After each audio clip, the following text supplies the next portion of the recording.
Bugün çox maraqlı bir kitab haqqında paylaşım etmək istəyirəm. Paylaşımları az etdiyimi fərqindəyəm və buna görə də məyusam.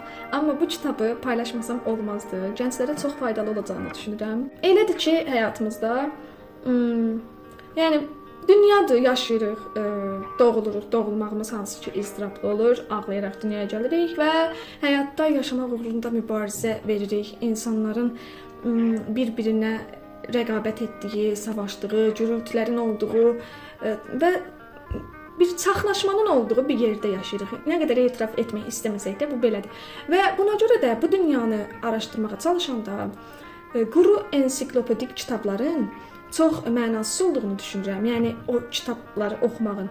Niyə belə düşünürəm? Çünki zaten çox ciddiyə alınacaq bir yermiş kimi paradoksal bir şəkildə bu dünyada yaşayır insanlar. Mən bu qənaətə gəlirəm. Ona görə də oxuduğumuz kitabların daha çox mizahi, humoristik, bizə bir şey qatan, amma dərin mənası olan kitablar olması gərəkdiyini düşünürəm. İndi danışdığım kitabda Ian Harrison'un Bir ziyarətçinin yer üzünə rəhbəri kitabıdır. Hansı ki dünya haqqında məlumatlar verir oxucuya. Amma elə məlumatlardır ki bu. Sanki bunu yad planetliyə danışır və bir insan həqiqətən yad planetliyə bir şey danışsa, yad planetli onun dünya haqqında danışdığı şeylərə çox gülərək yaxınlaşar. Paradoksal, humoristik, sarkastik. O da onu elə yazıb.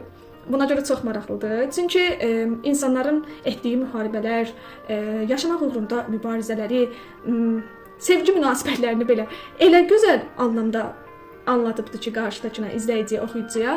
Sən buradan çox məna çıxardırsan və prosesin sonunda da həm əylənirsən, gülürsən, həm də oxuduqlarından çox anlam çıxardırsan və dünya görüşün həddindən artıq dərəcədə artır.